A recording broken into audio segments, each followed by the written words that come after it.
In April 2021, I received $189 in dividends. So far, this is the biggest amount I received in a month. If I look at this chart, it shows a 3-year period of dividend income growth. You can see that the dividends were lower in some of the past months, but this is because I sold some of my stocks last year.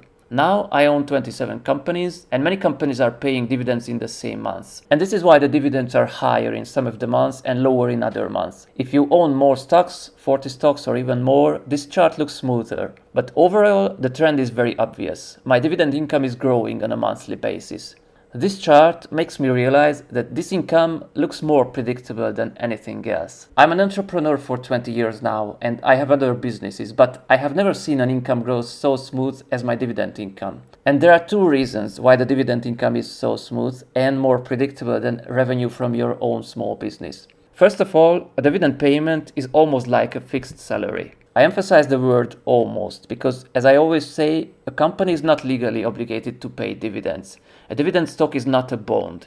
But if you know how to analyze dividend stocks, it's almost guaranteed that your dividend income will grow over time. A dividend payment is almost like a fixed salary because the dividend payment is fixed, regardless of the fluctuation in revenue. Of course, this is only true if we analyze the company behind the stock and we make sure that the company has enough revenue to pay dividends.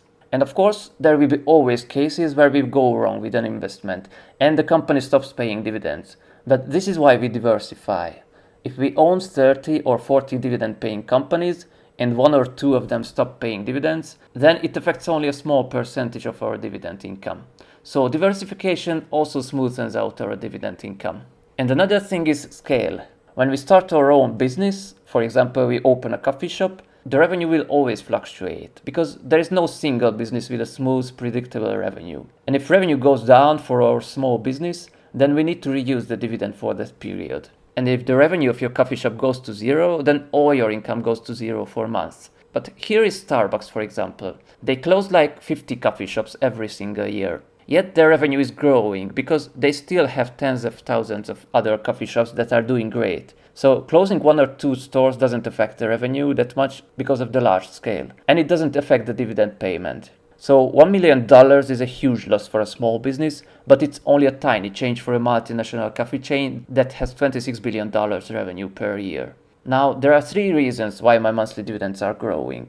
First of all, I buy new stocks every month from my income. And of course, the more stocks I own, the more dividends I get. I think this is the most reasonable thing to do unless you already have a huge stock portfolio. If you have $1 million in stocks, then it doesn't matter how you spend your money. But until then, the smartest thing to do is to buy as many stocks as we can. I'm not spending my money on a new car, a bigger home, or new gadgets like a drone or a robot cleaner or whatever. I buy companies to earn more money. And secondly, my monthly dividend income is growing because I reinvest the dividends. I buy new shares from the dividends I receive. This is also the most reasonable thing to do until you live off dividends. Getting a 4% dividend is not a huge return, but reinvesting those dividends has a huge effect. It will build your wealth in an exponential way. It has a so-called snowball effect. So even if I would stop putting my regular income into stocks, my dividend income would still grow because I reinvest the dividends. And thirdly, my monthly dividend income grows because I own dividend growth stocks. As I said many times, we don't just buy any stocks that pay dividends. These are dividend growth stocks. Companies that grow their dividend payments for at least 10, 15 years or even decades. And I always make sure that the dividend growth is higher than the rate of inflation. Because if a company has a 2% dividend growth, then it doesn't really growing.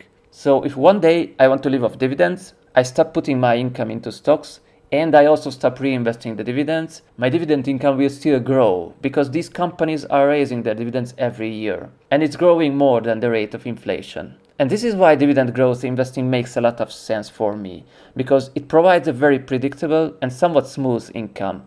It grows exponentially over time, and it will probably grow even when I will stop putting money in it.